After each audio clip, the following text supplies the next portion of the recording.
Hello বন্ধুরা, তো নতুন অক্ষয় কুমার একটা মুভি আসছে কেসরি 2।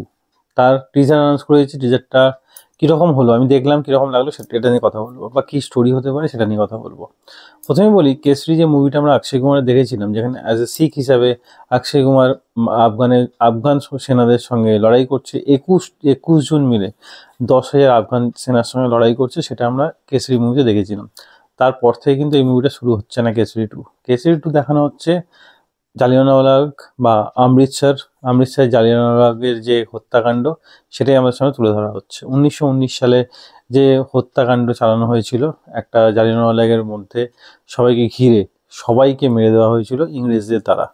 তারপর এখানে দেখানো হবে Akshay Kumar as a advocate, যে জালিয়ানওয়ালাবাগ কেসের জন্য ইংল্যান্ডে গিয়ে ইংরেজদের এগেনস্টে লড়বে, অর আমাদের ইন্ডিয়াতেই ইংরেজদের এগেনস্টে লড়বে কোর্টে গিয়ে।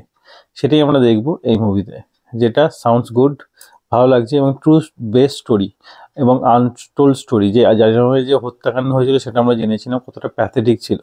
তারপর কোনো ইন্ডিয়ান কি এর বিরুদ্ধে আওয়াজ ওঠায়নি?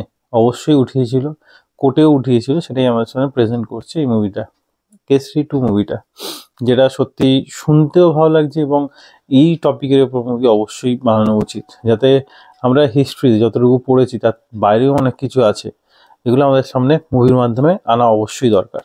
তো আমার তো টপিকটা তো খুব ভালো লাগলো। এবং এখানে Akshay Kumar as a lawyer হিসেবে কীরকম অভিনয় করে, বা সিরিয়াস রোলে অক্ষয় কুমার কীরকম অভিনয় করে আমরা জানি। তো আশা করছি মুভিটা চরম হবে, কারণ এই টাইপের মুভি অক্ষয় কুমারকে খুব ভালো শ্যুট করে। আর এই টাইপের মুভি নিজের একদম বেস্ট অক্ষয় কুমার দেয়। তো অক্ষয় কুমারকে এখানে মানে যেগুলো ইমোশনাল বা সেন্টিমেন্টাল মুভি হয় না, অক্ষয় কুমার নিজের সবটুকু দিয়ে দেয় এবং ইমোশনালি কানেক্ট হয় অক্ষয় কুমারের সঙ্গে এই টাইপের মুভিগুলো। যেরকম আপনি আগেও যেরকম কেসরি দেখেছিলাম, মানে ইমোশনালি কানেক্ট হয়েছিল এগুলো। মানে আপনি যদি একটু ইমোশনাল হন, চোখ থেকে জল পর্যন্ত বেরিয়ে আসবে, একদম হার্ট টাচিং, আমাদের সঙ্গে কানেক্ট করতে পারে এই টাইপের মুভিগুলো, অক্ষয় কুমার যে মুভিগুলো আসে এবং অক্ষয় কুমার যেগুলো অভিনয় করে। তো যাই হোক, আমার তো এই টাইপের মুভি খুব ভালো লাগে, যেখানে অক্ষয় কুমার থাকে এবং যেখানে একটা বন্ডিং থাকে, মানে ক্যারেক্টারের মধ্যে আপনি নিজেকে দেখতে পান। সেই টাইপের মুভিগুলো আমার তো খুব ভালো লাগে। এরকম আশা করছি এই মুভি থেকেও আমরা সেম ভাইব, যেরকম আমরা টিজারে দেখছি সেরকম সেম 18ই এপ্রিল দেখতে পাবো। 18ই এপ্রিল মুভিটা রিলিজ হচ্ছে। আমার তো টপিকটাও ভালো লেগেছে এবং অক্ষয় কুমার যে এখানে আছে সেই জন্য ভালো লেগেছে।